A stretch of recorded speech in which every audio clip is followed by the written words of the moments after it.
Second here. Hey, everybody. Welcome today to hashtag no limits. I appreciate you hanging with me. We had a little bit of computer complications. I've been finding that a little bit lately, so I'm going to have to contact my platform that I've been using.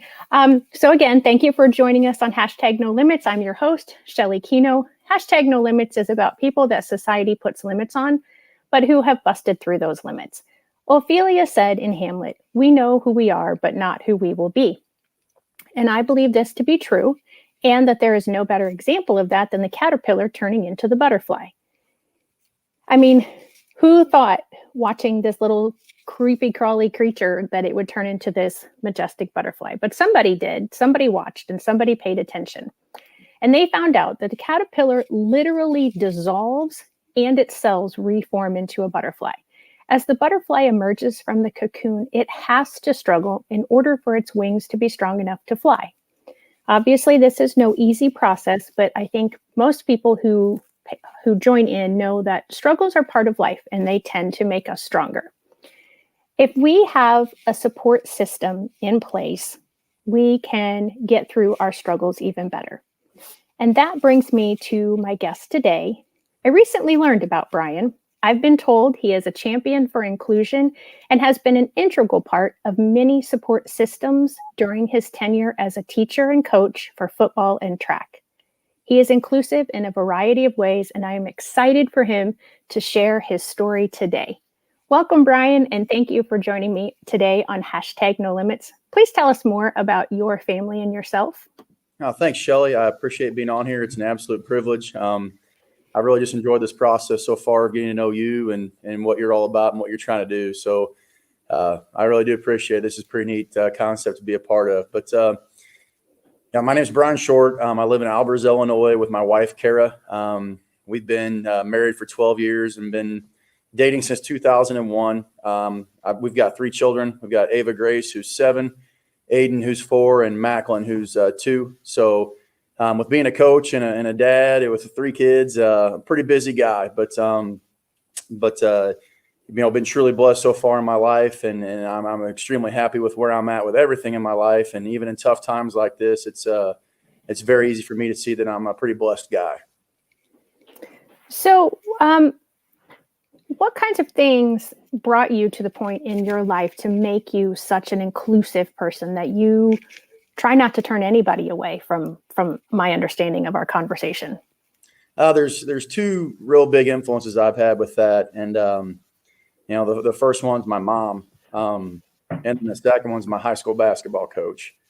But my mom is just a really special person. And she believes in people. Bottom line, she sees the good in everybody and everything.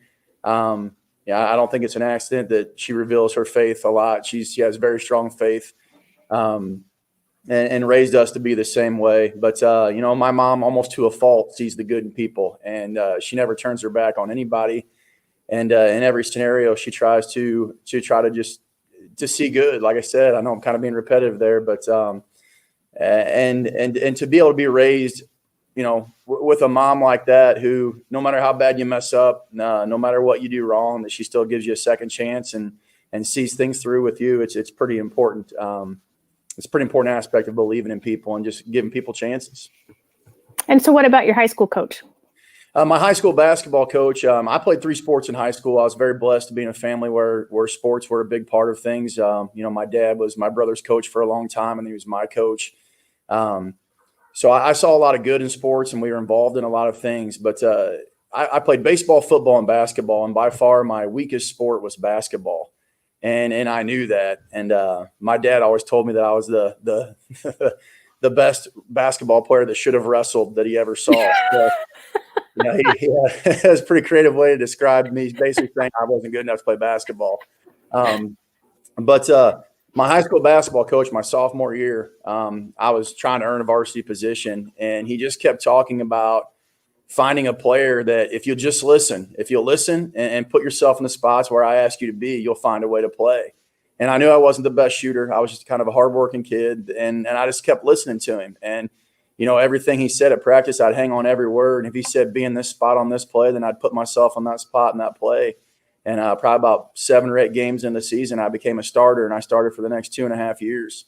So I really thought, if this guy, if he says, he'll give you a shot if you just do the right things, regardless of your skill level, he'll do it. And I guess I was skilled enough in that department where I found myself a role on the team. And, that's what I've always just tried doing. I've tried to find a giveaway to give people roles. And through my coaching career, it seems like it's a pretty easy thing to do if you look for what people can provide and what people can do.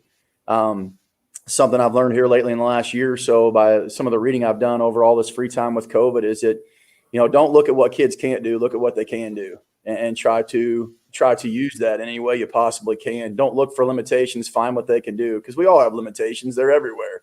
But there's a lot of good things that people can do too. So those things have been pretty important to me so far. Well, that's wonderful. And on this show, most of my guests, in fact, I think you're the first guest who has not had their own disability or had a loved one with a disability. You are truly the first cheerleader and champion for those who have different abilities. And what you just said, that find what the kids can do and focus on what they can do instead of all the things that all of us are going through right now with the limitations of remote learning and the limitations of lockdowns and shelter in place and whatever you want to call this situation that we're in. That's just beautiful, because it would be very easy to just say, it's too hard, we can't do this. That this kid can't, that kid can't, that kid can't. And I'm going to segue just for a second. I hadn't planned on this when we talked the other day, but what you just said leads right into my book. I released a book last week, and the title of the book is, and it's just out of arm's reach. The title of the book is Those Who Can't Teach. And it's 9 stories of families that either the family member with the unique learning differences or the family themselves were told, you can't. You can't read, you can't have fun, you can't enjoy life, you can't behave that way, whatever it is. And through my getting to know these families in various ways, some were students, some were just people that I've met along the way, they taught me so many things of the things that they can do. And so I wanted to share those stories with the world. And for you to say that was just beautiful, to find what they can do. So you shared with me a pretty pivotal moment in your life that really, you told me, stuck with you. And that was the day before, I think you said, your 5th grade year. Yeah. It was the summer of 1993. And if anybody's familiar with Illinois, that was a big summer for a flood, the flood of 93. And my house was not lost to the flood, but it was surrounded by the floodwaters, where it made life pretty tough for us. My mom had to boat my dad out every morning, and trips that would take us to the local grocery store that used to be 10 or 15 minutes was now 40, 45 minutes. The first person, or the first vehicle that came through the floodwater in late August, was a delivery truck that was delivering my mom's new furniture.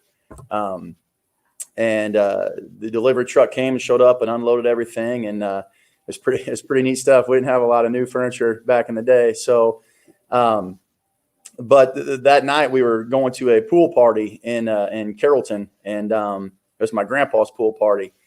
And we were having a great time, jumping off the diving board. The whole family was there, things like that. It was pretty good stuff. And all of a sudden I jumped off the diving board, came up out of the water, and I saw my dad being pretty frantic. And he was trying to round everybody up. And, I didn't know what was going on. And I was kind of getting scared because I've never really seen him act that way before. And I heard somebody say, Wayne just said their house is on fire.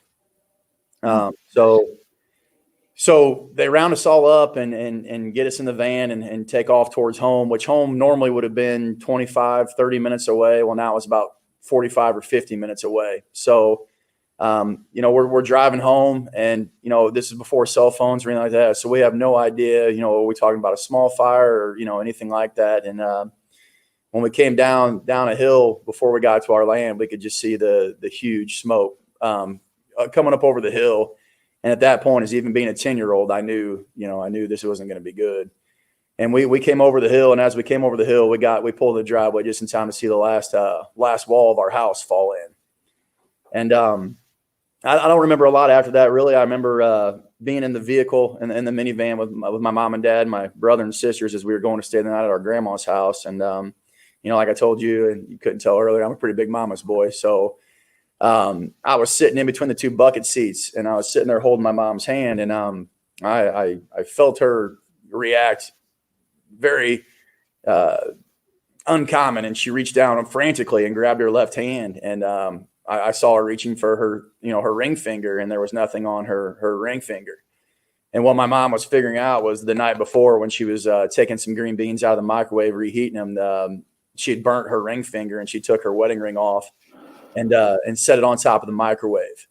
So what she was realizing is that her wedding ring was lost in the fire. And if you think about what I told you earlier, her new furniture was delivered that day. It was the first day we drove through the water. She was realizing that the first house her and my dad ever bought together was gone. And now her wedding ring's gone too. So this is by far the worst day that my mom ever had in her life. Right. And I just looked up at her, and I was, I didn't know. I was just total shock. And I just said, "Mom, are you okay?"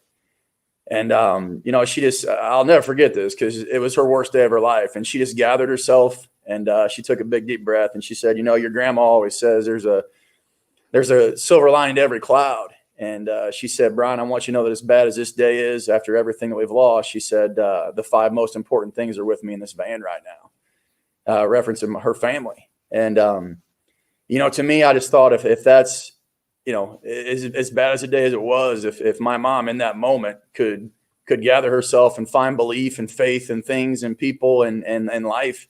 And she just said, as bad as days today was, we're going to be okay. Tomorrow we're going to be okay. She's like, "You're going to go to school tomorrow, and you're going to be, we're going to do what we're going to do, and we're going to get through this." And, from that moment on, I've just, it's just a compound of what I told you earlier about my mom. She just believes in things and believes in people. And, so I've always tried to see that. I've always tried to do that. I've always tried to believe in people and understand that the situations in life can always be worse, and that no matter what we're going through, there's people that have got it rougher than you. But just because as bad as that day was, it could have been a million times better. And, I look now, and so many things of my life have come specifically from that day. Our house burning down totally changed the trajectory of our family. And at 10, I didn't know that, but it's one of those things where, looking back now, there's so many positions I'm in right now.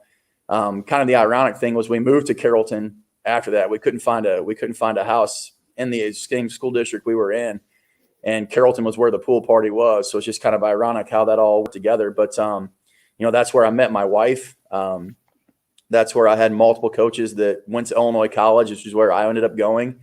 And it's also where our basketball teams played Breese Central basketball teams twice in the postseason. So when I came to interview for the job at Breese Central, I had a history of this area. So, at the moment, it was terrible. I mean, and I remember the summer knowing that I was going to move was terrible. Right. But to be able to look back now and see big picture and understand that I'm right exactly where God put me, it's a pretty good feeling. It really is. Yeah. So some of the players that you have had on your team, both within football and within track, have had unique learning challenges, or even some physical challenges.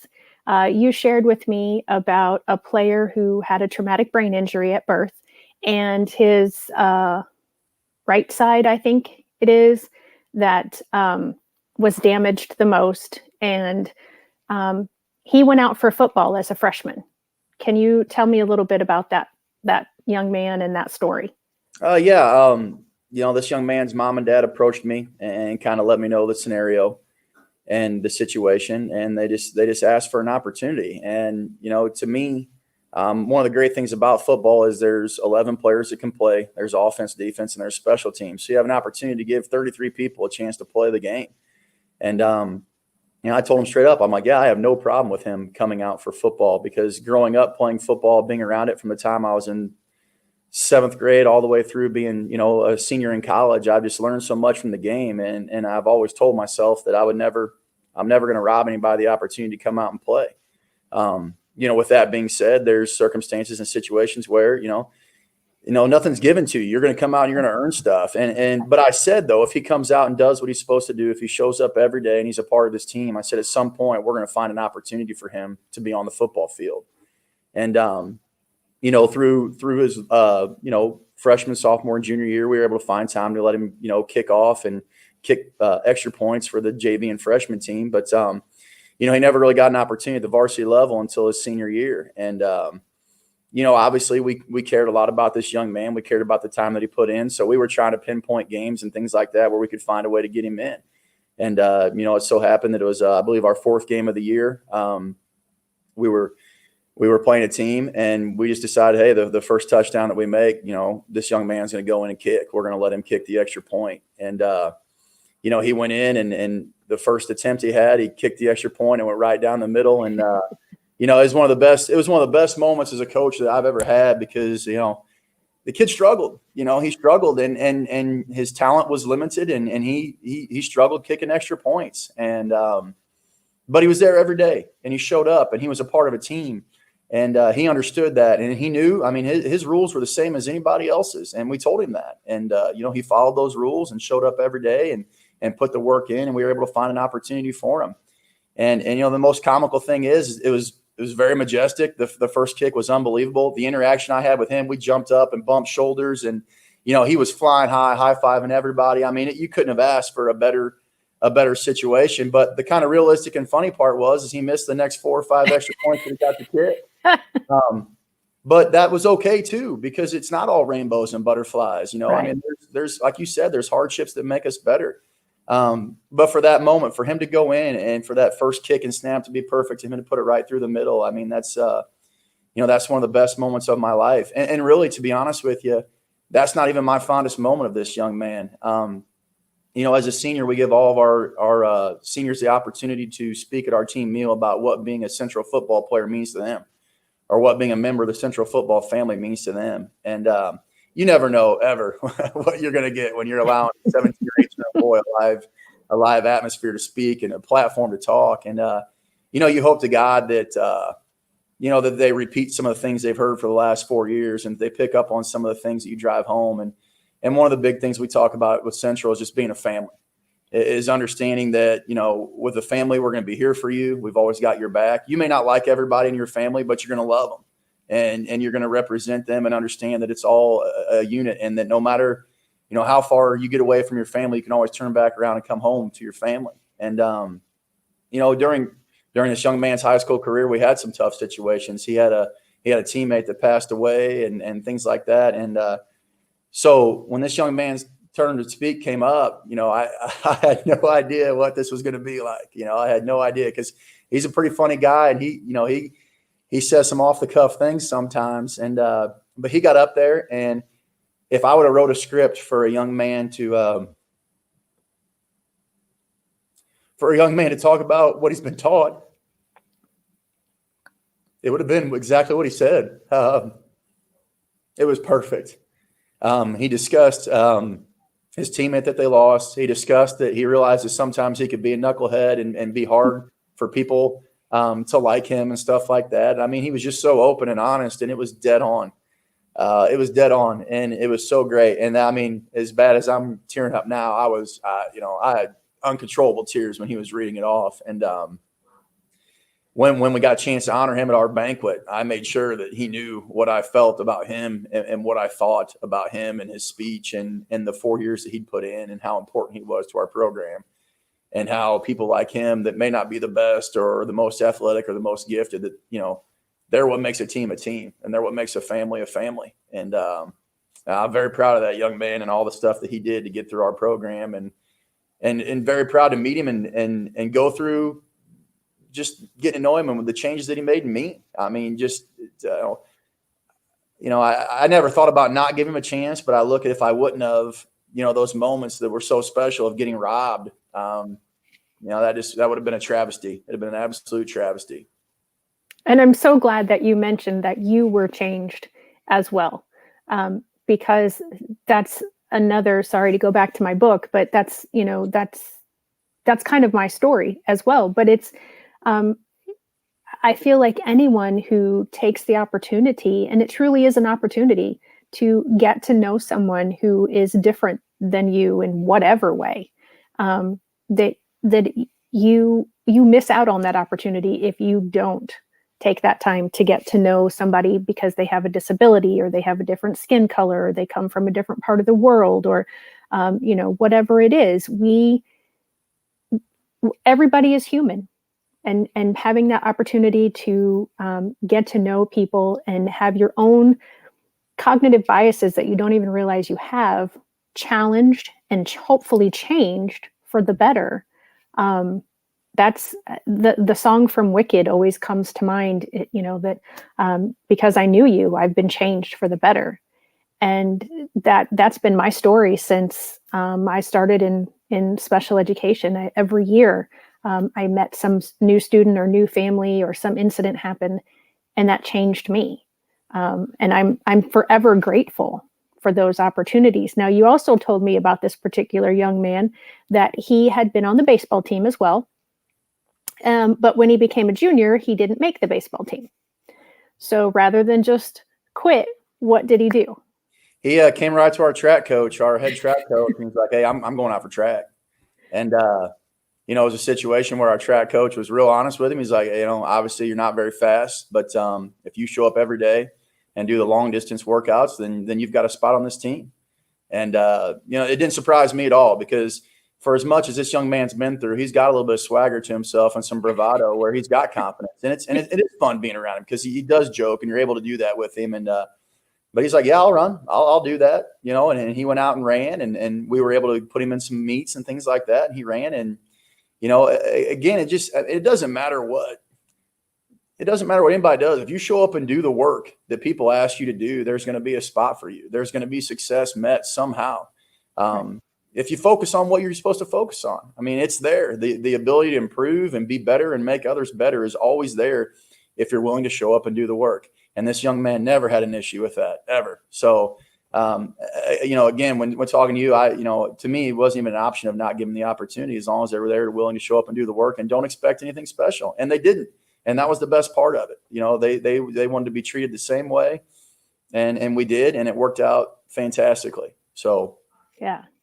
He, from my understanding, he chose not the shortest race, but the longest race possible. He ran the 2 mile a few times. Yeah. Yeah. But again, you'd ask some other kids, "Hey, you're going to run the 2 mile?" "No, I don't want to do that. I don't want to do that." So, right. He was willing to do anything. So, yeah. And from our discussion, if I recall correctly, he really, of course he would have loved to come in first or second or third, but he never did. No. But he kept, every time there was a meet, he was out there, he was doing it, and he just did it because he could and because he wanted to better himself or be the best version of himself. Is that?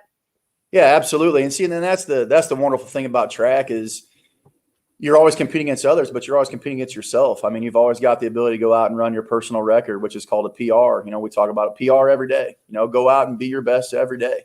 And regardless of your abilities, that's always something you can fall back on. I mean, we have some kids that are not very good, and we have some kids that are really good. But when you can go out every day and be evaluated every day and try to beat that, whether it's, the battle against ourselves is the biggest thing ever anyway. Right. We're not going to be running races against others for the rest of our lives. We're not going to be playing football games against people for the rest of our lives. We're going to be battling ourselves. So for people to be able to show up every day, like I said, and put the work in, trying to, like you said, be the best version of themselves, then why would you ever take that opportunity away? Right. Absolutely. I so appreciate that. So I want to move on to another student that you had who is playing college football at this point in his life that you were telling me about. So tell me about that young man.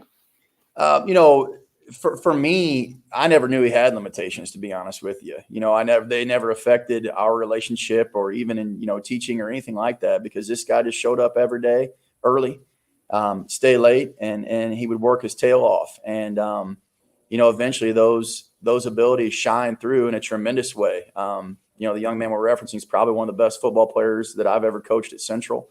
As far as I know, in my in my era, he's probably the most successful college football player we've had as far as the level he's playing at and the role he has on his college football team. And he was just a beautiful combination of the hardest working kid also being one of the most talented. And anytime you ever get to have that combination, you're going to get to witness some special things. And with this young man, we did. He was able to win us our biggest game against our biggest rival, and played his best game that probably he'd ever had, and maybe anybody in the history of the Milk Bowl had ever had at that point. And it wasn't an accident because he groomed himself for that stuff. He hung on every word his coaches said. He was extremely coachable. He wasn't soft. I mean, if you had to get on him, you could.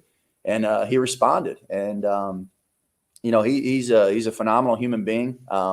He and his girlfriend sometimes still babysit my kids. But when I see him, it's a hug and it's a tremendous relationship to have. And that's, I think we're going to get to this a little bit later, but it's something that I take so much pride in it with going back to the Central Football family is talking about extending those relationships and having those relationships later on in life with your players. Because, what I always tell them is that, as much as they feel like I've done for them, they've done so much more for me. And then I'm always telling them, that I'm forever indebted to them. And, I feel that way. And, watching these guys, it's not about how good of a football player or track athlete they can be. It's about how good of a young man they can be, how good of a father they can be.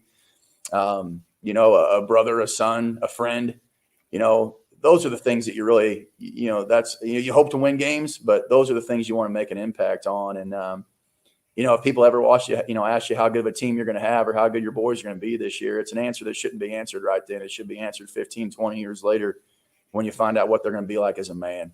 So.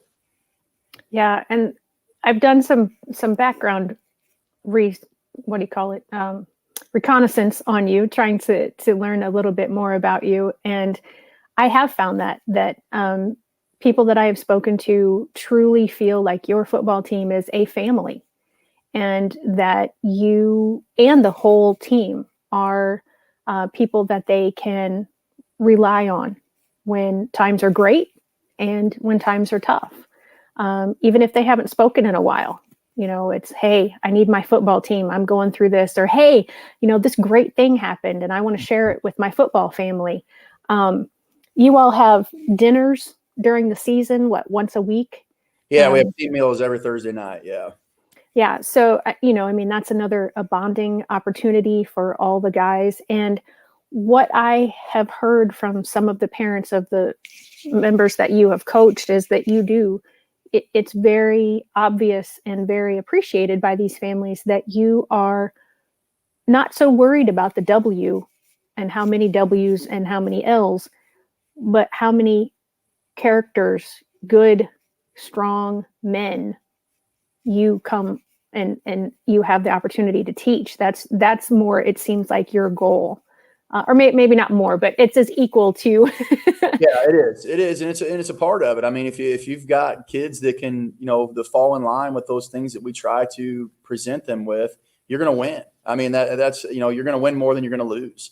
And, but to me, football is such a mentally tough sport that you have to develop those types of values and standards in people. Because I'll tell you right now, there's times where the toughness I needed came directly from this sport and directly from my former coaches, in life to get through things. And that's what we try to push that. And it's such a big part of it. And that kind of goes back to my high school basketball coach that, I told you about earlier too, because I got to be a volunteer coach under him. And I knew the kind of relationship that we had, but I had not been around him and some of the older guys that he previously coached before I went to high school. And getting to see his interactions with them. And like I said, coming up, and it wasn't a handshake, and it was always a hug and how you doing. And it was, it was more like a family type of thing. And I at that moment, I said, that's what I want things to be like for me. And it's not like, I'm going to be your friend and not your coach. No, I have no problem getting on these guys and Right. holding them accountable. But I think that's probably what they appreciate the most. There might be times where they don't like me very much, but I think later on when they become men, they're going to look back and say, well, I know what he was doing now. Right. And I understand that and I appreciate it. So yeah, I mean, I can't say enough about the relationships I have and how much they mean to me with my former players. I mean, that means so much to me. And the rewards for me have been overwhelming, way more than winning any football game or any trophy or anything like that would be. Now, I'm not gonna lie, we'd like to win a lot more and we'd like to get some more trophies, Sure. but no, there's no way. If you told me I could win 5 state championships but sacrifice 5 relationships with my kids that I have now, I'd tell you there's no way that I would ever do that. And I believe that based on the conversation that I've had with you, but also the conversations that I've had with, like I said, former players and their parents.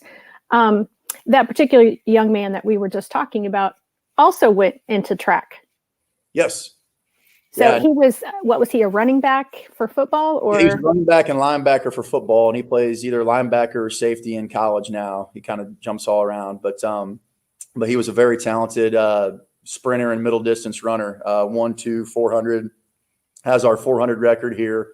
So yeah, I mean, he was a gifted kid, and the thing was, though, it always wasn't like that. He struggled a little bit. He had some leg issues in his freshman and sophomore year. I mean, he kind of from coaching his older brothers, we knew that he had talent in him, and being around his family, we knew that, that he had motivation and things like that. But once he got his lower leg issues figured out and stuff, his junior year came on, and he was an extremely gifted young man, and it's definitely shined. And the stuff that I told you about earlier, he thrives in all those areas too. I mean, he's just morally sound and cares about his family and people around him, and wants to make everybody better just as much as he ever thought about making himself better.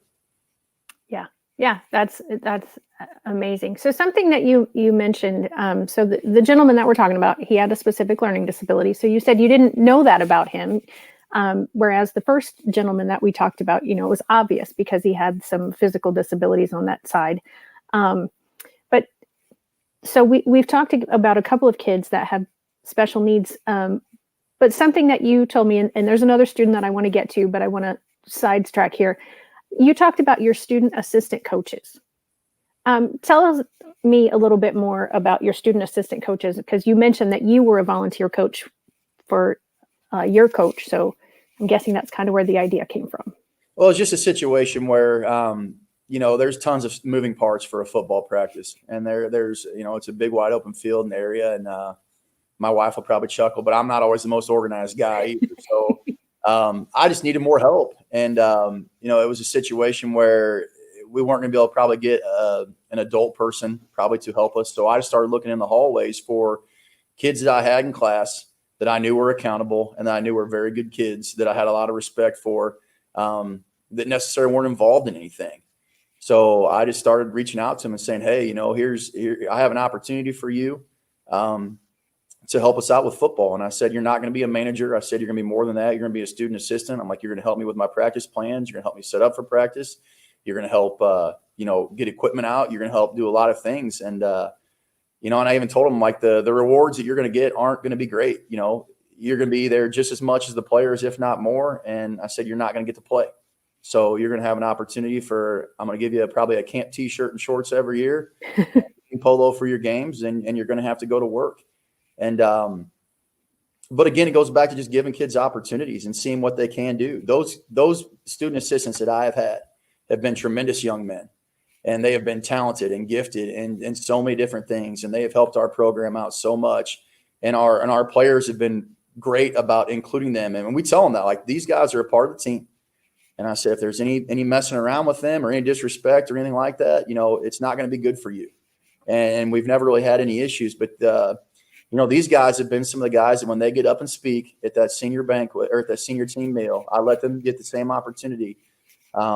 It's been some of the best speeches we've had because they are really doing it just to be out there and be a part of something, to be a part of something way bigger than themselves that they have to sacrifice a lot of time. Again, you ask a kid to come out for a 2.5 hour practice and he's just going to help you. He's not going to practice at all, but he's going to be there and he's going to be on time. And I'm the same way with them. If they're dogging it or if they're messing up, I get on them just as much as I do a player. And, it's been an absolute blessing. We've got a young man right now that's a senior this year, and he is a phenomenal kid.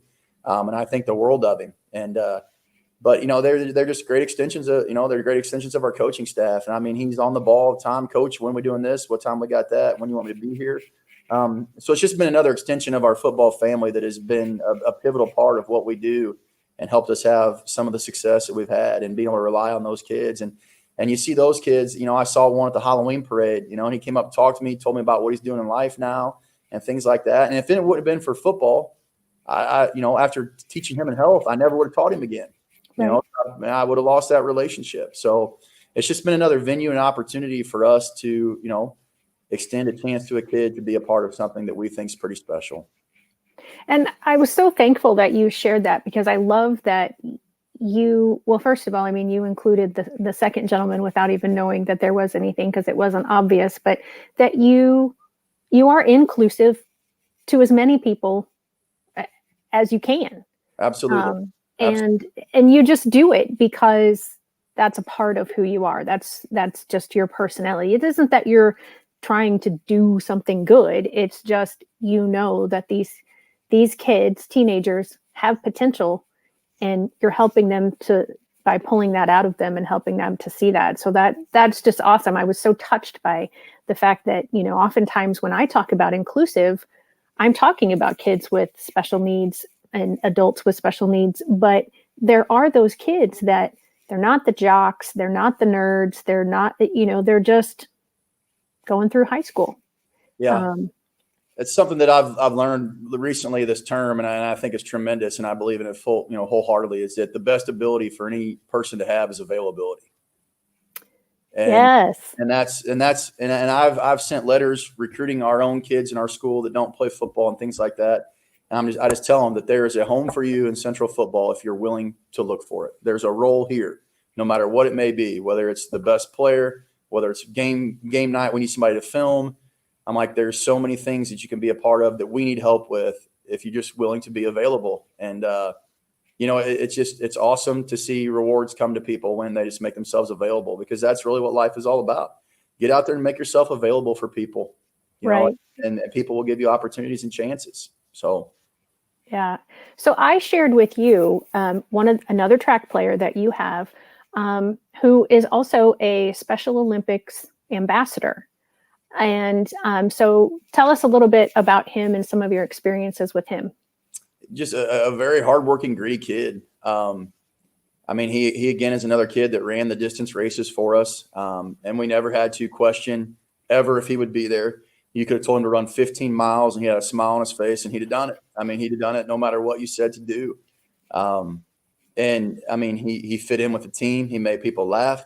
He was a great part of it, and he was able to turn it into a scholarship at the junior college level. Mm-hmm. So again, for us, that's what it's really all about, is if, regardless of what limitations you feel like you have or anything like that, if you show up and work, we're going to find a place for you, because they're there. Those abilities, those opportunities are there if you're willing to go out and get them. And we're not going to turn people away from that. And that's so fabulous, because this particular young man, he will be joining the #NoLimits December, 15th, I think, sometime in December.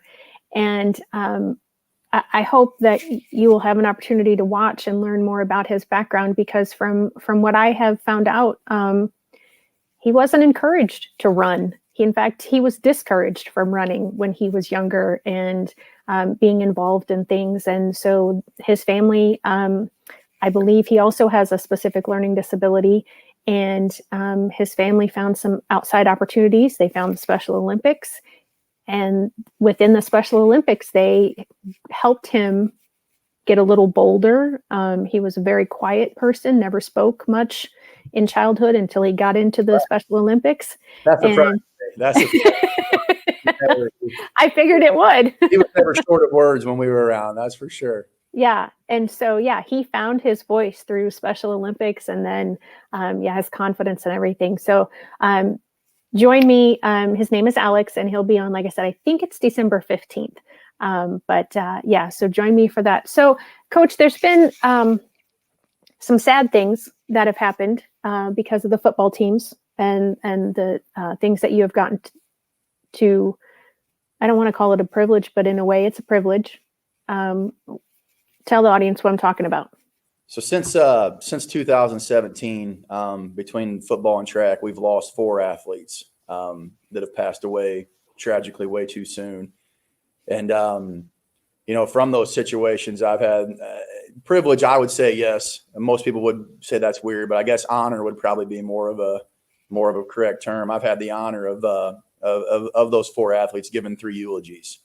And it's something that, it just goes back to that family environment that we were talking about. And, I've given these, and it is an honor and it's a privilege, and it is something that I take a lot of pride in. And it's something that, to get to sit down and think of an individual in those ways and really just focus on them and how much they meant to you. It's a pretty special moment. It's been a scenario where if we wouldn't have developed those relationships, I never could have got up there and gave, those eulogies the way that I did. And if I wouldn't have been close with their family the way that I was, I would have never had the opportunity. And it's just something that people ask, like, why would you ever want to do that? How hard is that? And for me, I always tell my seniors the last game that, I said this earlier, but I tell them specifically, I said, if there's ever anything you need in life, I'm always here.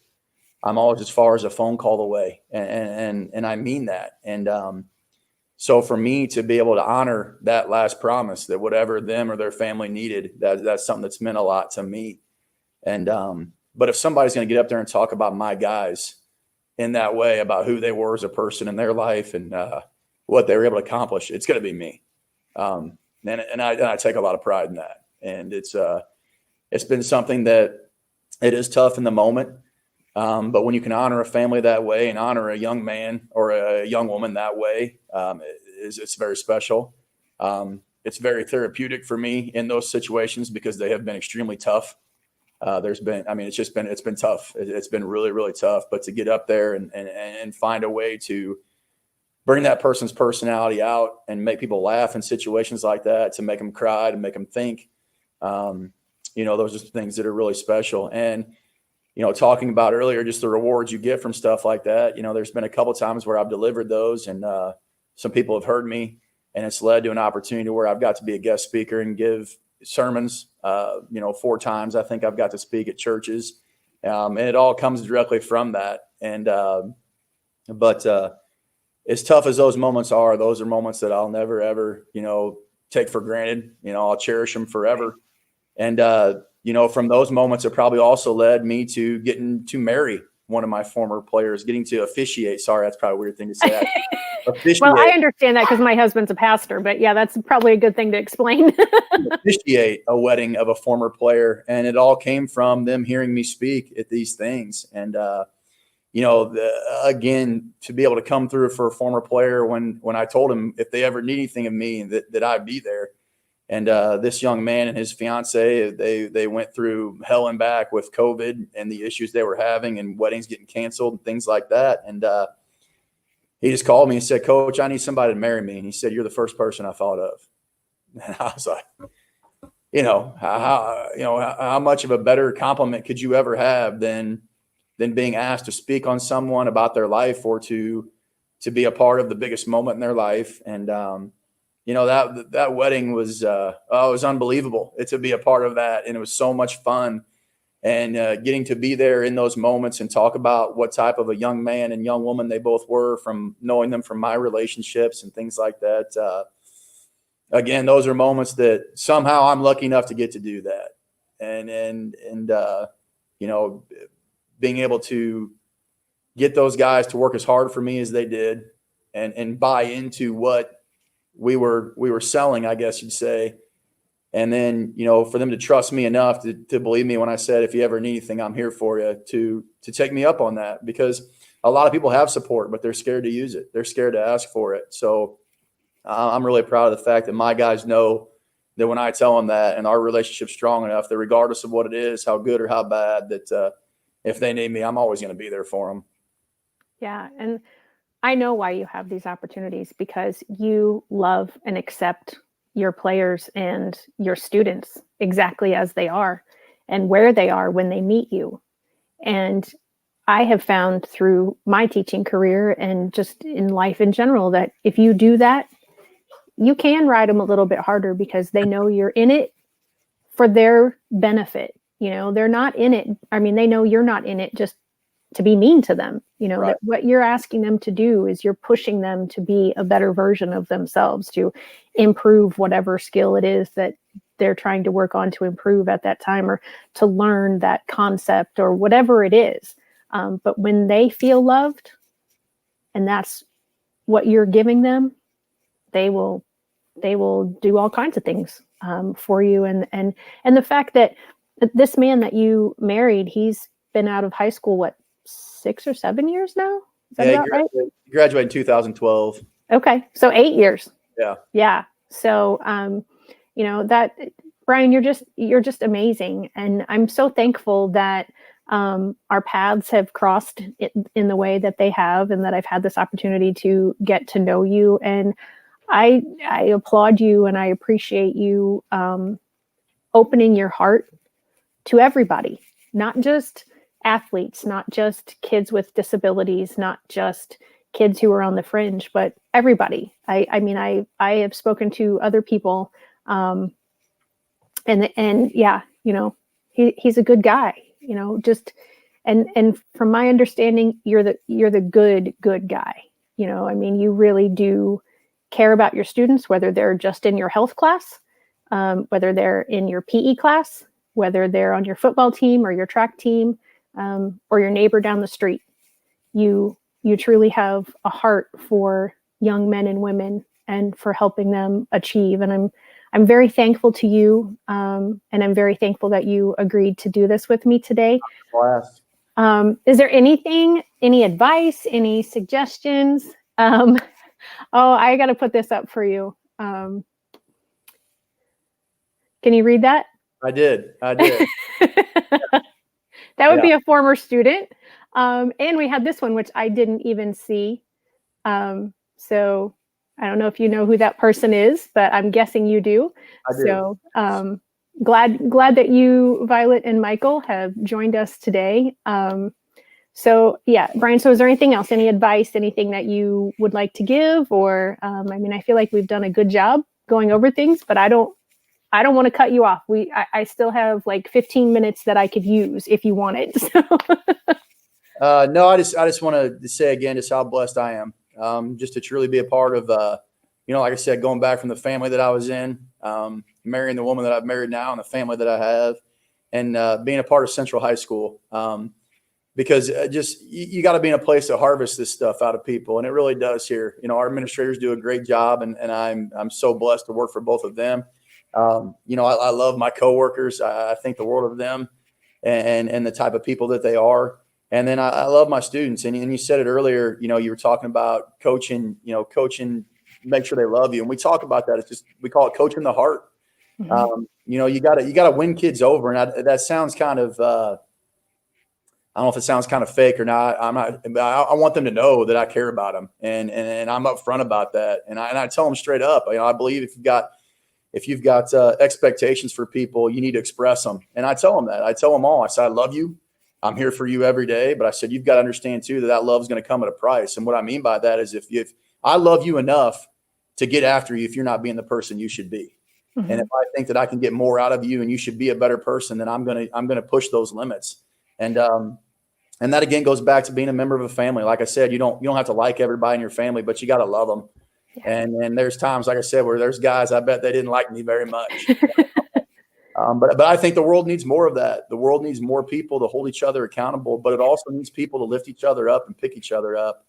None of us are as smart as all of us. So that's one thing I love about Central is we're able to collaborate and talk and get along with people. And especially times like this. I mean, that's been the toughest part of this whole pandemic is, you don't get to socialize with people as much anymore. And especially our coworkers. I mean, our classes have been shortened down and things like that. So we're going from bell to bell as quick as we can. And, you're worried about being in crowds with people and stuff like that. But, and you said this earlier, you talking about the butterfly, the journeys you go through. It's not the destination that's important. It's not the final destination. It's the journey in life.